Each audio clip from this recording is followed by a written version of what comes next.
Alright guys, what's up? So this is me taking my first shot at showing some beginner stuff for Beatmaker. You can get this in the App Store for $10. I highly suggest it if you want to try getting into producing. There's a lot of basic functions here, but I'm going to just go step by step. So I'm going to go with the most important thing about Beatmaker, to me, is the pads. So the pads are supposed to represent instrument called an MPC that was originally used for old school hip hop, but it can be used for other things as well. So you have all your, all your sounds here. These are all the presets. I'm sure if you guys have been watching these videos, you've seen all these before, but I'm going to show you some more in-depth stuff. Okay, so to start, to get a recording in, I'm going to make a hip-hop example because that is the type of music that I make. So I'm going to show you guys one way to begin making a pattern, okay?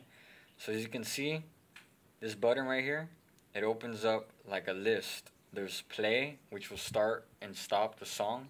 When you stop the song, it goes right back to the beginning. So don't think that you can pause your song and then restart it back wherever you stopped it. It doesn't work that way. Why? I'm not sure. There's a record button. Once you hit that, the metronome comes on, and anything that you do will be recorded within the certain amount of beats per bar. That's what I'm about to show you guys right now. Loop I will go over in a moment, but that basically enables looping between a certain 2 points, okay? That's useful for creating different parts. The BPM right here, the BPM, you could easily change it by simply tapping it and moving it up or down, okay? So I'm going to go ahead and move this up to 95 because 95 is just a solid beat. I'm sorry, not up or down, left or right. Apologies. Left or right. It's kind of difficult to nail like dead on BPM sometimes, but just when you release, don't move it around too much. Right here, it shows you your current bar and beat. So when you start the song, it'll tell you where you're at. Alright, now let's get into it.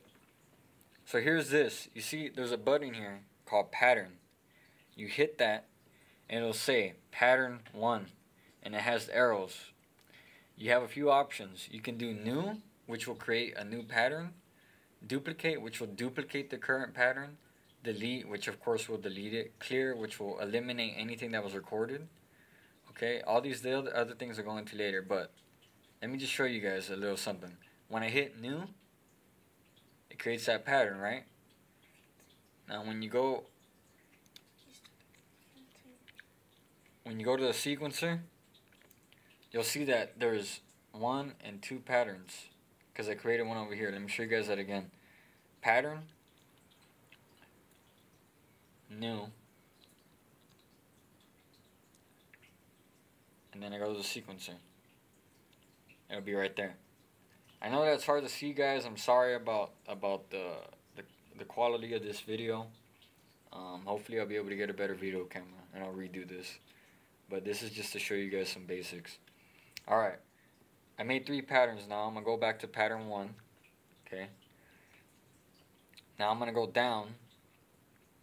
And you'll see the option to have 1 bar, 2 bar, 3 bars, or 4 bars. Unfortunately, Beatmaker is limited in how long the pattern can be. But I'm going to make it 2 bars. Okay. So I'm going to go to record. Once I hit record,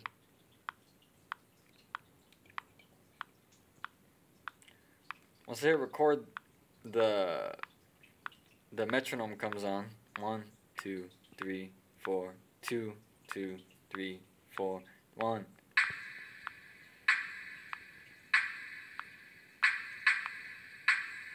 Okay, you see that? I recorded within a two bar time frame. So that's gonna be my pattern 1. Now I go back to pattern. Go to pattern 2. It's still recording, so anything that I do will be in pattern 2. However, there's a little bug in here that a lot of people get caught up on. A lot of people complain that it'll only record 1 bar. If you go down to the length and change it to 2 bars, then it'll record 2 bars. A lot of people have issues with this. Remember this, guys. Make sure that you make your length whatever fits. Otherwise, you'll only be recording 1 bar. Okay, ready?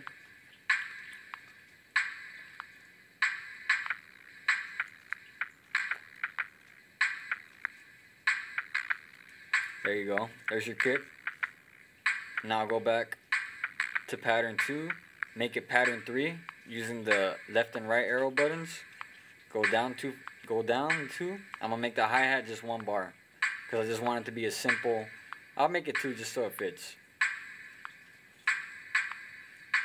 2. Give me a second here.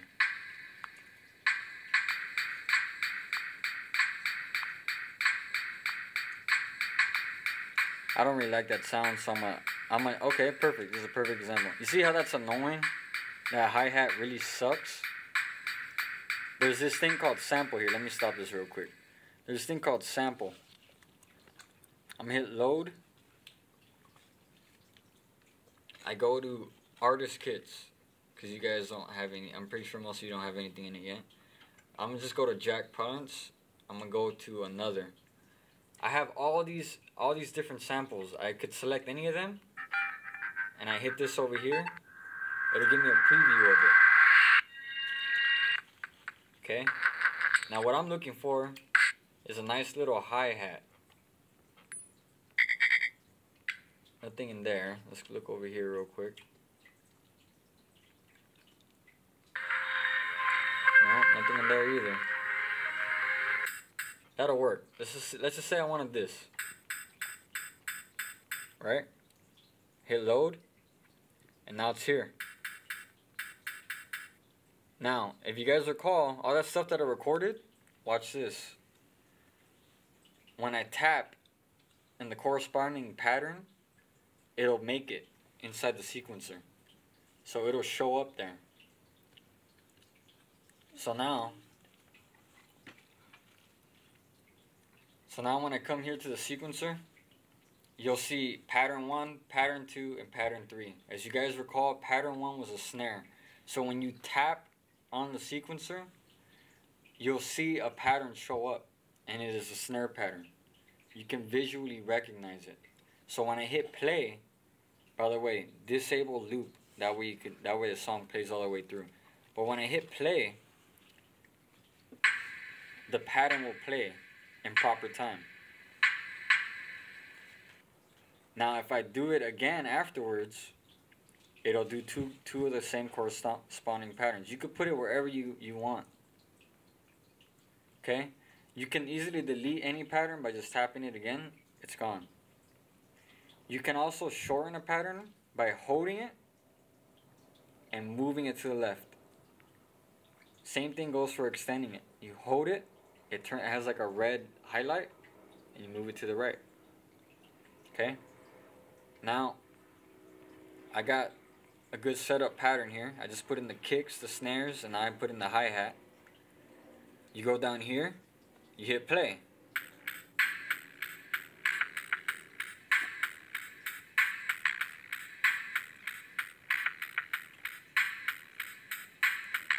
Now, remember how I told you guys about looping? Right here, when you hit loop, you see this black highlighted area? When you hit loop and it's on, whatever is highlighted will be looped. Meaning, if I have it down to just 1 bar, I'm just going to get 1 bar looped. However, if I move it out to 4 bars, all 4 bars will be played and then looped.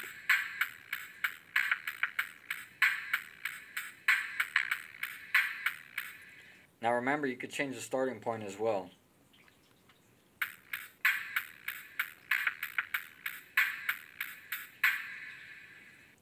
Okay. Back to the pads. Another thing I want to show you guys. See this hi-hat? It has kind of like a ring to it. If we hit tune, which is right here, it's the mid-bottom tablet. And you go down you go down 1, you'll see octave and semitones. If you hit octave up, you hear how we get a higher hi-hat sound? That's useful. specifically for like tinkering your sounds and getting the sound just right, semitones could help out a lot.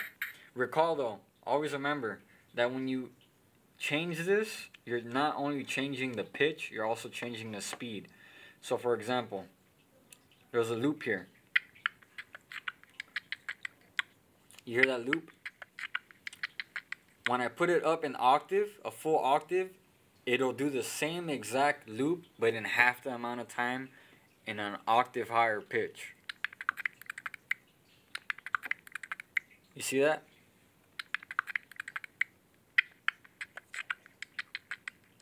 Okay guys, I'm gonna go ahead and stop this for now, but this is some intro basics. I'll probably remake this to be more refined.